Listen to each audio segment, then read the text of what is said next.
all been extraordinary.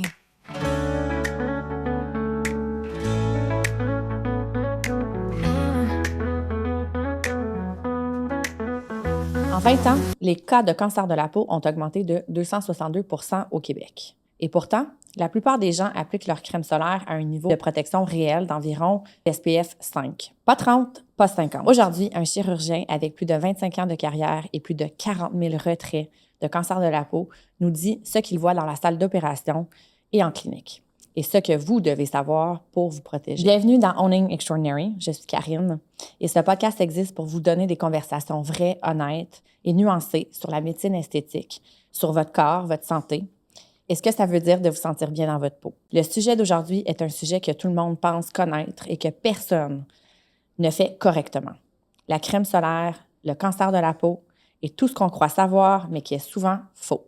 C'est une conversation sérieuse, nécessaire et qui pourrait littéralement vous sauver la vie. Pour démêler tout ça avec moi, j'accueille Dr. Jimmy Allain.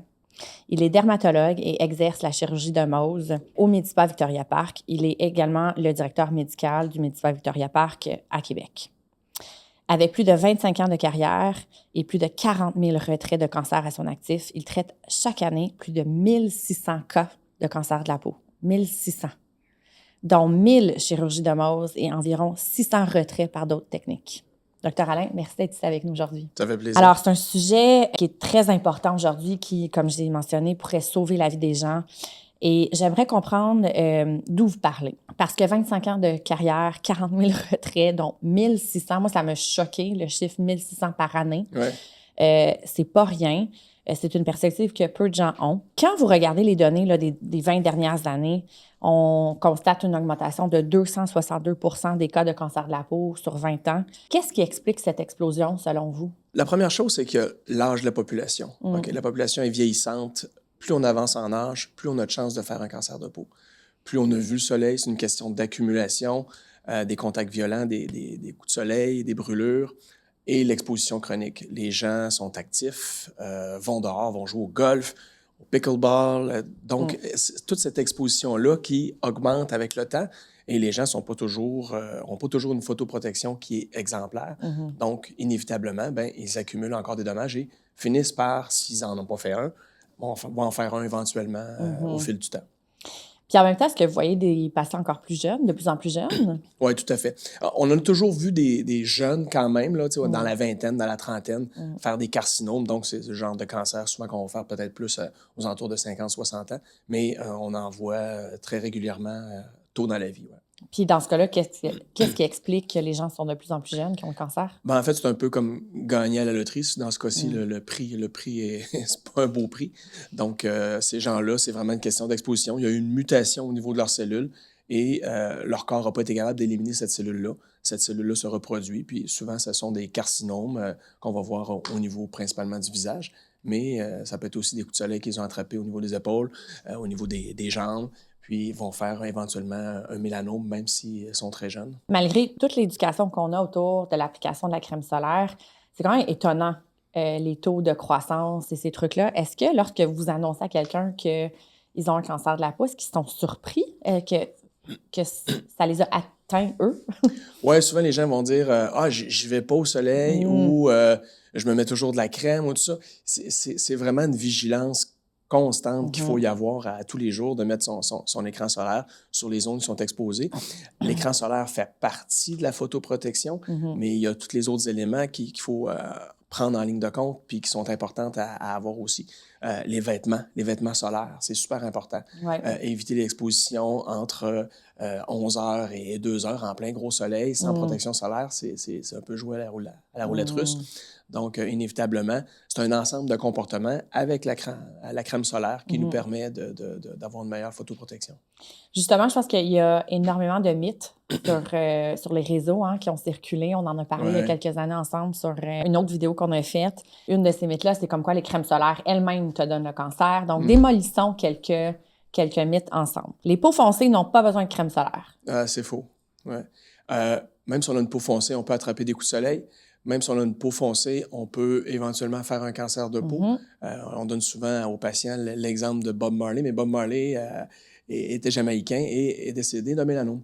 Donc, il a fait un cancer de peau c'est sur le gros orteil, je pense, et il en est décédé. Donc, c'est pas parce qu'on a une peau très foncée qu'on est automatiquement protégé du soleil. C'est faux. Le SPF dans mon fond de teint ou mon hydratant, c'est suffisant. C'est souvent pas assez, au sens où ça dépend un peu du FPS qu'on a dedans. Si on a un 30 puis qu'on passe essentiellement la journée au bureau, bien, je pense que vous êtes largement correct. Mais si vous avez votre petit fond de teint puis vous vous en allez au gros soleil sur l'heure du midi, je pense que ce ne sera pas suffisant. Je suis d'accord. D'ailleurs, moi, j'ai une poudre que j'applique à chaque fois que je sors sur l'heure du midi, parce que sinon, je suis à mon bureau toute la journée. Mais en sortant de chez moi, je mets un pinceau poudré qui a un SPF 50. Je le recommande à tout le monde. Ouais, c'est fantastique. Ouais. Puis souvent, ce genre de produit-là, on va s'en servir un peu comme pour la réapplication, Oui. un peu comme les sprays. Le spray ne devrait pas être le premier écran solaire que vous mettez sur votre Ah corps non? ou sur votre visage. Non, le premier écran devrait être de la crème qu'on vient vraiment bien étendre et le spray, on va plus l'utiliser pour la réapplication. Parce que l'utilisation du spray fait que la façon que l'écran solaire va sortir, il ne sort pas de façon uniforme et ne se répandra pas nécessairement très bien sur la peau. Donc, la première application, c'est vraiment avec la crème. Puis par la suite, vous êtes, mettons, à la plage ou en sport. Bien là, vous pouvez réappliquer à ce moment-là avec votre spray. Il y a deux zones que les gens, souvent, vont oublier de crémer. C'est les lèvres. La lèvre inférieure en particulier, les joueurs de golf, ils viennent tous avec ce qu'on appelle une kéylite actinique. Donc, on perd la définition de la lèvre. Vous remarquerez chez des personnes avec un teint clair qui ont vu quand même beaucoup le soleil, on perd vraiment la définition du vermillon. Normalement, c'est une belle ligne rouge, puis on tombe sur la peau. Mais ces gens-là, on ne voit pas. C'est comme une zone grise au final. Et ça, c'est dû au soleil. Et ça, c'est comme pré-cancer. Donc, au niveau de la lèvre. Et on enlève énormément de cancers au niveau de la lèvre inférieure, chez beaucoup de gens. Fait que non seulement côté santé, mais côté esthétique également, ça fait... Il y a un effet esthétique également. Oui, tout à fait. Parce que, évidemment, quand on passe là, puis on fait une chirurgie de mousse, bien, on a quand même certains talents en chirurgie de reconstruction. Mais c'est toujours difficile de refaire comme je dis à mes patients, ce que le petit Jésus vous a fait. Donc, on essaie de mieux faire le possible, là, mais c'est pas toujours évident. Je suis à l'ombre, j'ai pas besoin de crème. C'est faux. Parce que, évidemment, on est à l'ombre, mais dès que vous voyez qu'il fait clair, ça veut dire que vous êtes à l'extérieur. Donc, la réflexion de tous les objets autour de vous va faire que les ultraviolets vont se rendre à votre visage. Vous êtes en dessous du parasol, mais il y a du gazon autour ou encore il y a du ciment. Ou toutes les structures peuvent venir refléter les ultraviolets. C'est de la lumière. C'est comme de la lumière visible, donc ça peut se rendre à vous. Puis vous pouvez très bien attraper un coup de soleil en dessous d'un parasol. J'ai une question très banale. Est-ce que les UV vont à l'horizontale? C'est vraiment comme la lumière. Fait que donc, ça va être réfléchi comme... OK, donc ça réfléchit. C'est pas autant qu'ils sont comme... Disons que tu es à l'ombre en dessous d'un parasol. Ouais. Est-ce que les UV rentrent comme ça ou c'est plus la réflexion? C'est vraiment la réflexion. C'est vraiment la réflexion. Je t'avais dit que c'était banal. Non, c'est une bonne question. On entend souvent que, bien ça, je l'ai adressé tantôt, mais les ingrédients dangereux dans la crème solaire. Donc, parlons-en. Et le documentaire de la face cachée du soleil de Radio-Can a abordé également le sujet. On en a parlé en vidéo, vous et moi. Comme quoi, il y a des influenceuses qui sont allées sur les réseaux sociaux qui ont dit, en fait, c'est plus santé de ne pas porter de la crème solaire à cause des ingrédients dangereux ou néfastes dans la crème solaire. Qu'est-ce que vous dites? C'est sûr qu'un écran solaire, c'est appelons ça une soupe, avec plusieurs composantes, plusieurs ingrédients. Mais au fil du temps, on a peaufiné les choses. Il y a eu certains ingrédients qui ont été un peu, comment je dirais, un peu controversés dans le passé, qui avaient, en grande quantité, pouvaient avoir des effets hormonaux, par exemple. Mais en 2026, de dire que la crème solaire cause le cancer ou que c'est mieux de ne pas en avoir du tout, c'est complètement ridicule. La plupart des ingrédients qu'on va utiliser, puis souvent le moins d'ingrédients possible, et lorsqu'on utilise des ingrédients physiques, donc des ingrédients minéraux, c'est ça qui est le mieux pour votre peau. Et c'est totalement sécuritaire. On met de l'onguent de zinc sur les fesses des bébés depuis des années et des années sans problématique. Ben, c'est un peu cette même molécule-là qu'on retrouve dans plusieurs écrans solaires. L'oxyde de zinc, donc, qu'on va mettre dans les écrans minéraux, est totalement sécuritaire. Dioxyde de titane, c'est la même chose. Donc, ce sont des ingrédients qui sont physiques et qui viennent protéger la peau en réfléchissant justement les rayons ultraviolets plutôt que de les absorber. On compare souvent les ingrédients. Il y a les ingrédients physiques, puis il y a les ingrédients qu'on dit les filtres organiques ou chimiques. J'aime moins le mot chimique. Et les ingrédients organiques, chimiques vont avoir tendance à absorber et redistribuer un peu les ultraviolets. Alors que l'ingrédient physique, lui, va vraiment venir réfléchir. Et de par sa composition, ben souvent, va durer quand même un peu plus longtemps au niveau de la peau. Donc, au niveau des applications, ça peut vous aider à n'en mettre pas aussi souvent. Est-ce qu'il y a un pourcentage de zinc qu'on devrait aller rechercher? Tu sais, quand on lit les étiquettes, là, aidez-nous à décortiquer les étiquettes. L'idéal, c'est d'avoir à peu près un 10 là, d'ingrédients physiques. Donc, en pourcentage, vous allez le voir, l'oxyde de zinc, dioxyde de titane et les oxydes de fer aussi, qui sont intéressants pour les peaux un peu plus foncées, justement, parce que des fois, les gens vont attraper moins de coups de soleil, ont une peau plus foncée, mais vont faire de l'hyperpigmentation, vont faire du mélasma. Donc, ces gens-là vont être protégés avec ces ingrédients minéraux-là, dont les oxydes de fer, qui peuvent être intéressants chez les peaux plus foncées. Est-ce qu'il y a des ingrédients à éviter qui seraient néfastes pour nous dans des crèmes solaires? Présentement, dans les ingrédients solaires, non. Il n'y a pas rien de dangereux. Je dis toujours aux patients, la crème solaire idéale pour vous, ça va être celle que vous allez aimer mettre. Si elle reste dans la pharmacie de votre cabinet, dans votre salle de bain, elle ne sera pas utile. Ouais. C'est pas une bonne crème. Puis souvent, on est un peu, les hommes, on est un peu piqués à cause de la barbe. C'est un peu tannant, on aime ça avoir des ingrédients secs. Souvent, justement, les écrans qui sont minéraux pénètrent bien au niveau de notre peau puis ne laissent pas nécessairement un filtre blanc là, comme les gens aiment pas. Puis au fil du temps, autrefois, ça fait quand même quelques années que je mets de la crème solaire. Et au fil du temps, ça s'est vraiment amélioré. Initialement, les écrans étaient vraiment comme très opaques, laissaient vraiment un teint blanchâtre. Et est arrivée la micronisation. Donc, on a vraiment minusculisé les petites particules. Honey, I shrunk the molecule. Exact, c'est ça.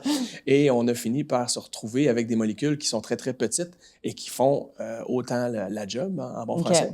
Et au niveau cosmétique, c'est beaucoup plus facile à appliquer puis c'est plus agréable pour les patients.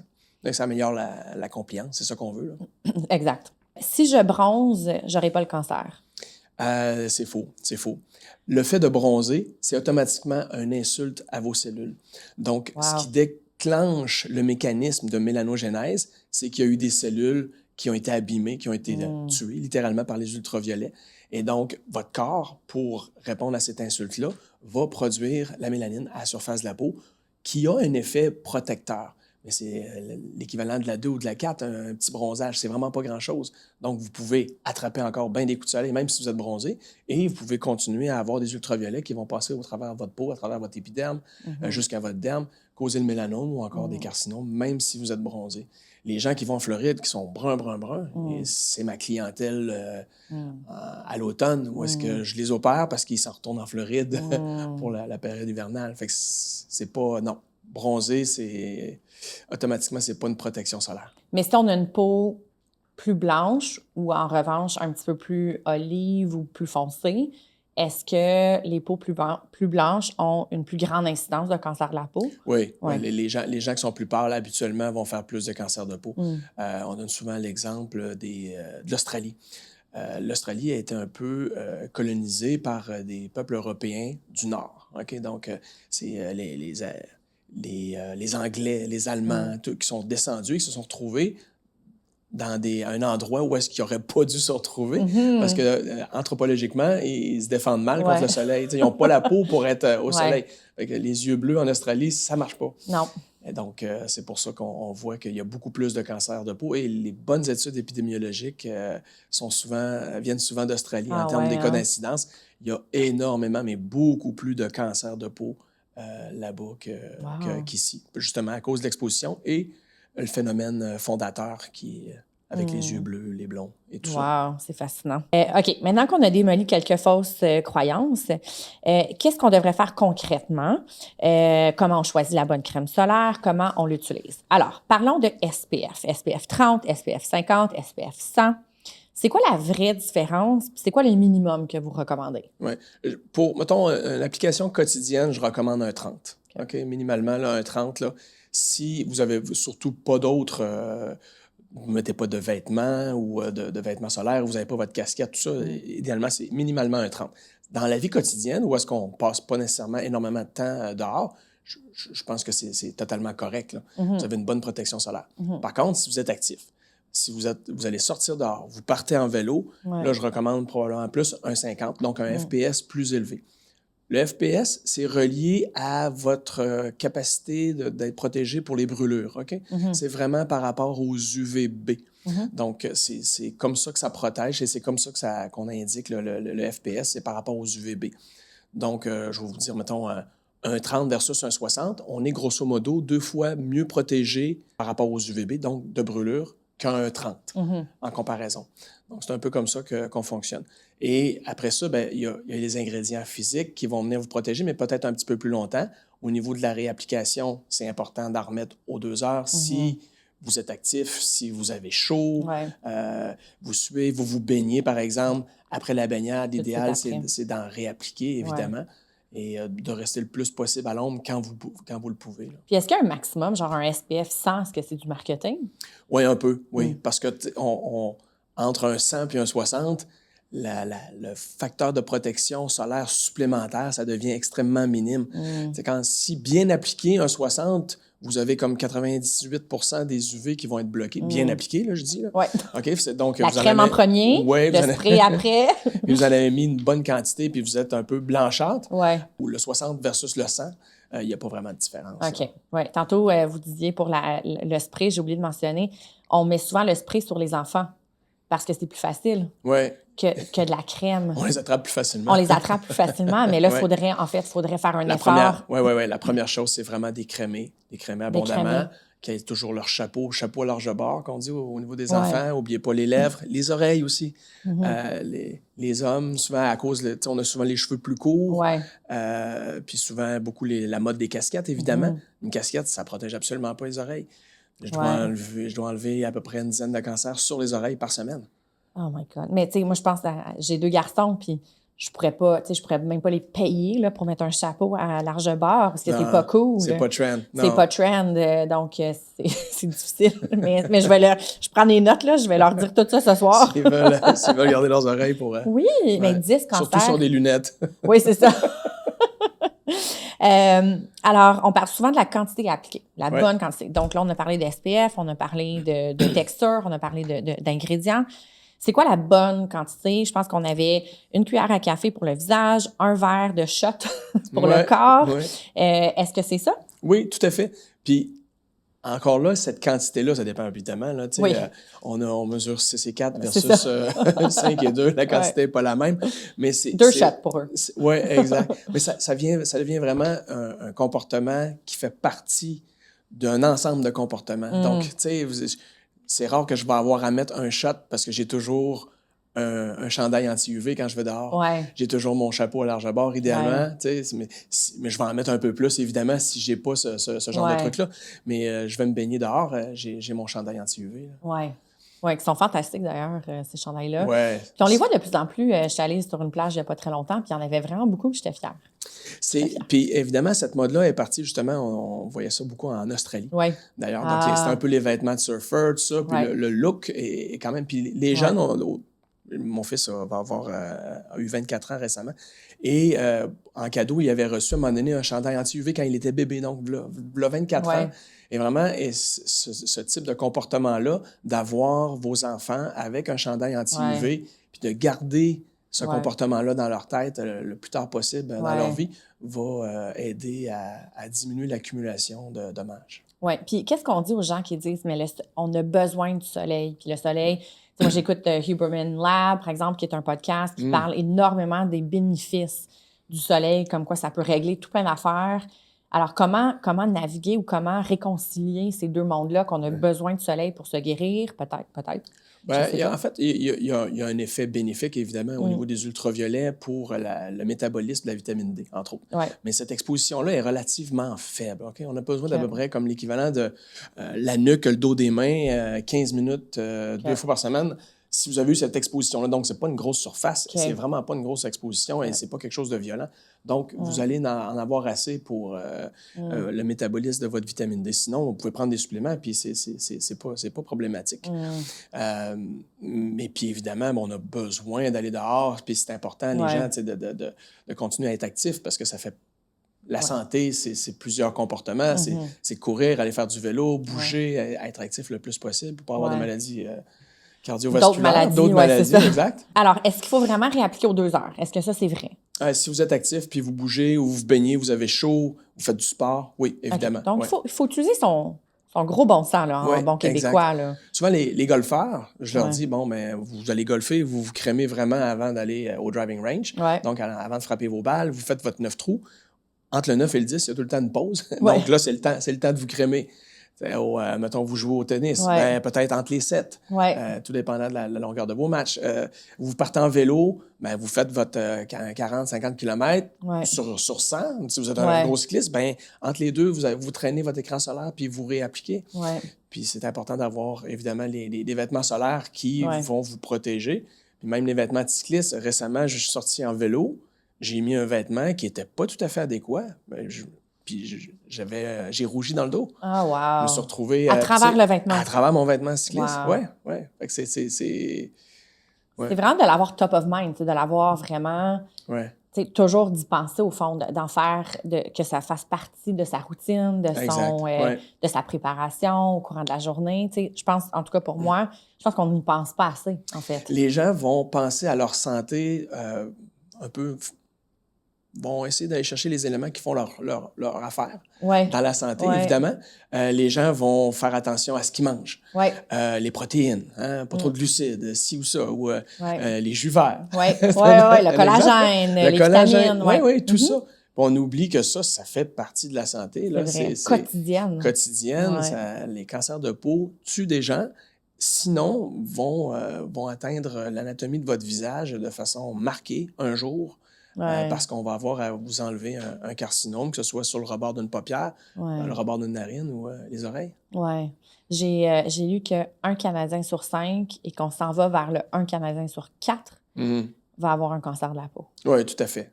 Oui, c'est majeur. À la blague, je dis souvent, là, mais si je vais dans un centre pour personnes âgées, en une demi-heure, je vais trouver quelques cancers facilement parce que, justement, il y en a qui ne sont pas dépistés, c'est pas douloureux.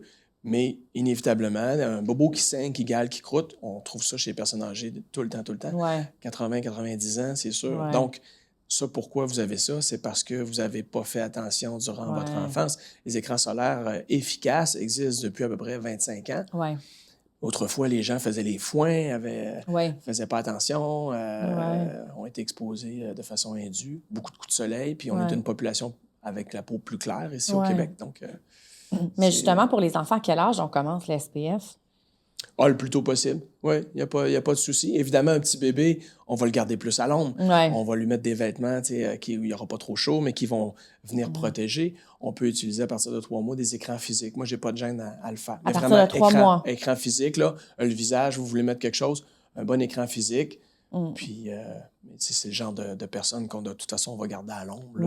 Beaucoup à l'ombre. Oui, mais comme ça rebondit, qu'on a appris, il faut quand même faire attention. Oui, tout à fait. Parlons maintenant de ce qui arrive quand la prévention n'a pas été suffisante. Parce que je pense que beaucoup de gens ne réalisent pas qu'est-ce que ça implique vraiment d'avoir un cancer de la peau. Qu'est-ce que vous faites chirurgicalement? Qu'est-ce qu'on fait? Chirurgicalement, pour le traiter. Quel est le mécanisme du développement du cancer de la peau? Ça prend combien de temps avant puis vous l'avez adressé un petit peu, mais ça prend combien de temps avant que ça se développe? Puis c'est quoi le mécanisme derrière ça? Sans trop, on n'est pas des médecins, donc pour qu'on comprenne un peu là, comment ça fonctionne. Comme je mentionnais tout à l'heure, un cancer de peau, ça se développe lorsqu'il y a une mutation dans une cellule, puis que le système de protection de la cellule est aussi atteint. Donc, il y a comme, on appelle ça two-hit mutation. Donc, il y a une mutation de votre système de protection, il y a une mutation de la cellule se multiplie, se développe, devient envahissante de proche en proche au niveau des tissus. Puis il y a certains cancers, comme le mélanome, lui, va se développer, mais éventuellement, les cellules ont la capacité d'aller dans les vaisseaux sanguins, dans les vaisseaux lymphatiques, aller atteindre ailleurs à distance, comme par exemple dans les ganglions, le foie, le cerveau. Donc, c'est encore beaucoup plus grave. Donc, c'est un peu comme ça que ça se passe. Le type de mutation que vous avez va dépendre évidemment là, de l'exposition, puis où est-ce que ça se passe dans vos cellules. Mais c'est vraiment, je donne souvent ça comme exemple, votre capital soleil, appelons ça comme ça. C'est comme une chaudière qui est vide. Quand vous naissez, la chaudière est vide. Plus vous accumulez du dommage, plus votre chaudière se remplit. Et un jour, à un moment donné, elle est à rebord et tout le dommage que vous accumulez cause évidemment un débordement, donc un précancer ou un cancer de peau. Et la règle ABCDE, Oui. comment qu'on fait, tu sais, si on a des grains de beauté, etc., est-ce que vous pouvez nous expliquer la règle ABCDE? Puis est-ce que c'est suffisant pour l'auto-évaluation? Je pense que oui. OK. Il faut quand même ajouter peut-être un petit élément, puis je vais le rajouter, la règle ABCDE. A pour asymétrie. Ouais. OK? Donc, si la lésion n'est pas symétrique, c'est un peu tannant. Ouais. B pour bordure. Donc, la bordure, c'est elle est régulière versus irrégulière, un peu comme une carte géographique. Un peu, on parlait de l'Australie tout à l'heure. Ouais. Donc, lorsque c'est une bordure irrégulière comme ça, c'est un peu tannant. C pour couleur. Lorsqu'il y a une seule couleur et qu'elle est homogène, c'est pas stressant. Si vous avez plusieurs couleurs, comme du brun, différents tons de brun, du noir ou du rouge dans votre lésion, ça, c'est un peu tannant.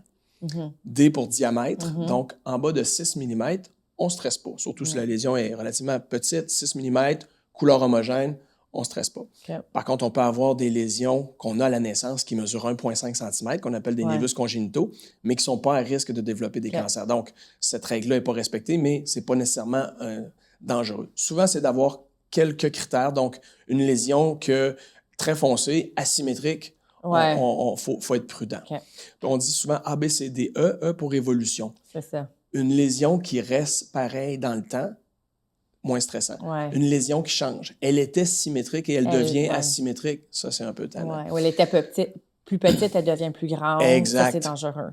Souvent, les grains de beauté ont comme évolution naturelle, les grains de beauté qu'on acquiert, tout le monde a des grains de beauté, ces grains de beauté-là ont comme évolution naturelle d'éventuellement se soulever. Donc, si vous aviez un petit rond qui était brun, uniforme, et qu'il se soulève tout simplement, mais qui reste uniforme, c'est pas stressant, c'est probablement un névus qu'on appelle composé, et c'est bénin. OK.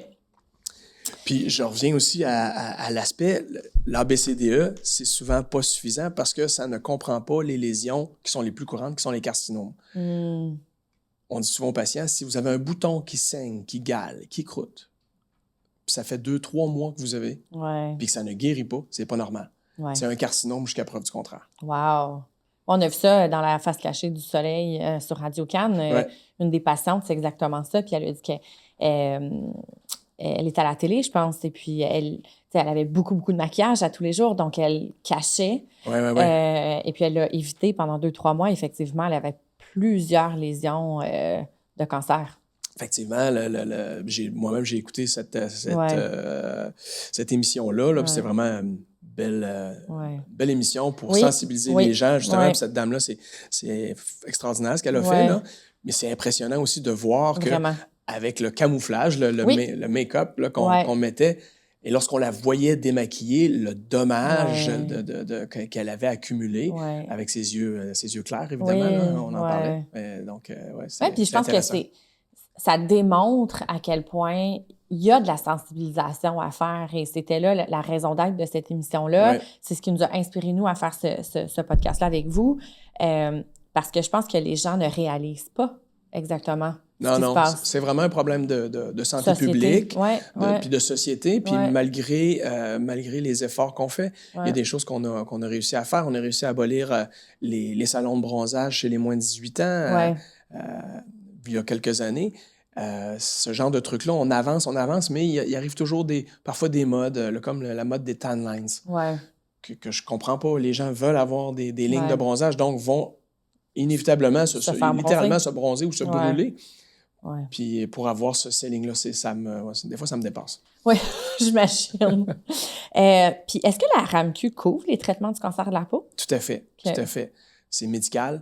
C'est pour votre santé, c'est couvert, Alors, pourquoi certains patients se retrouvent à payer en privé? Les gens, des fois, c'est une question d'accessibilité. Donc, les gens vont devoir payer pour être vus plus rapidement, vont aller voir un dermatologue qui va faire une biopsie, qui va confirmer le diagnostic. Soit l'exérèse peut se faire aussi en privé. C'est un peu notre système qui est devenu un peu à deux vitesses.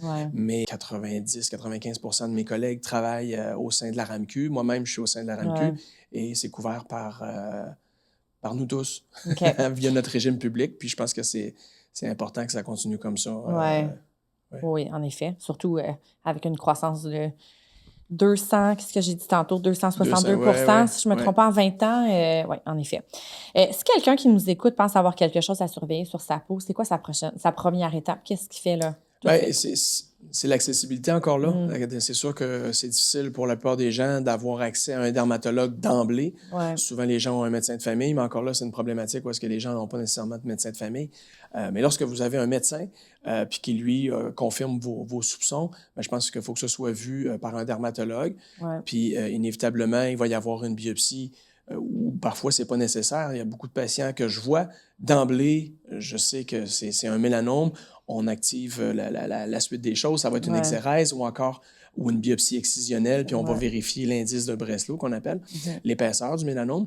Mais certains carcinomes que je vais voir, j'ai pas besoin de biopsie, je sais que c'est un basocellulaire, c'est sur le rebord d'une narine, c'est certain qu'on va faire une chirurgie de Mohs. Puis d'emblée, à ce moment-là, on saute une étape qui est celui de la biopsie. Mais le diagnostic va être confirmé de toute façon durant la procédure. Parce depuis une vingtaine d'années, on utilise ce qu'on appelle la dermoscopie, donc un petit appareil là, qui est une loupe grossissante avec une lumière tangentielle qui nous permet de voir certains critères qu'on ne voyait pas nécessairement à l'œil nu autrefois. Et cet outil-là est devenu absolument essentiel dans notre pratique. Ça nous permet vraiment de faire des diagnostics plus précis. Donc, autrefois, il y a une dizaine de lésions que j'aurais biopsiées. Maintenant, il y en a une seule que j'aurais probablement biopsiée parce qu'on sait d'emblée que c'est un carcinome. Fait que ça diminue un peu les étapes. Ben oui. Est-ce que le cancer de la peau, c'est un peu comme le cancer du sein, dans le sens où si on le diagnostique, si on le découvre plus tôt, on a des meilleures chances, en fait, de bien récupérer? Tout à fait. Ouais. Plus c'est précoce, mieux c'est. Un carcinome, plus il est petit, plus petit sera le trou qu'on va faire pour l'enlever, plus petite sera la cicatrice, moins d'atteinte cosmétique. Mélanome, bien évidemment, plus petit il est, plus mince il est. Donc, s'il est juste à la surface et qu'il est ce qu'on appelle in situ, bien c'est presque 100% de taux de guérison à 5 ans et à 10 ans quand on l'enlève. Mais lorsqu'il devient infiltrant, mais qu'il n'y a pas de maladie ailleurs, ça va encore bien. Mais lorsqu'il y a de la maladie ailleurs, bien, le pronostic change un peu si on regarde toutes les cohortes de patients qui ont cette maladie-là comme ça. Donc, tardez pas, consultez. Exact. Consultez. Vous avez un grain de beauté qui change. Inévitablement, là, il y a quelque chose qui n'est pas normal. Donc, c'est important que ce soit vu, que ce soit examiné, puis qu'il y ait une biopsie au besoin qui soit faite, en particulier pour les lésions mélanocytaires. Ça marche toujours avec la biopsie. Par contre, là, on va toujours prouver notre diagnostic pour, par la suite, faire les marges sécuritaires pour enlever cette lésion. Moi, j'ai appris vraiment beaucoup de choses. J'ai pris plein de notes pour mes enfants surtout, mais pour moi, pour mon mari aussi, parce que même moi, dans le domaine, on fait plein d'erreurs. Donc, je vous remercie énormément d'avoir pris le temps de nous éduquer. Est-ce que vous avez une dernière chose sur laquelle vous aimeriez que les gens vous entendent, quelque chose qui vous brûle aux lèvres, qui vous frustre à tous les jours, un dernier message pour notre auditoire? Je dirais que c'est ce qui me fâche le plus, c'est vraiment un peu les mythes qui circulent sur les réseaux sociaux auprès des jeunes, des gens qui s'improvisent spécialistes de la crème solaire alors qu'ils n'ont aucune idée de la chimie et de toutes les études qui sont derrière ça. Ça, des fois, ça me dérange. Puis les nouveaux mythes, on a parlé des tan lines tantôt, là, ça me décourage un peu. Mais on continue quand même à faire notre travail en termes de santé publique. D'abord se protéger, prévenir, c'est guérir aussi. Là. Donc, je pense qu'on est beaucoup là-dessus avec nos patients en dermatologie puis en oncologie dermatologique. Super, merci. Si jamais vous avez des doutes, Dr Alain, comme j'ai mentionné au début, est au Medipa Victoria Park dans la ville de Québec. On a aussi un compte Instagram qui est Medipa Victoria Park Québec, sur lequel Dr Alain donne tout plein de conseils par rapport à l'esthétique, à la peau, à la santé. Donc, je vous encourage fortement à le suivre. Je vous remercie encore une fois. À bientôt et surtout, mettez votre crème solaire. Oui. This is your time.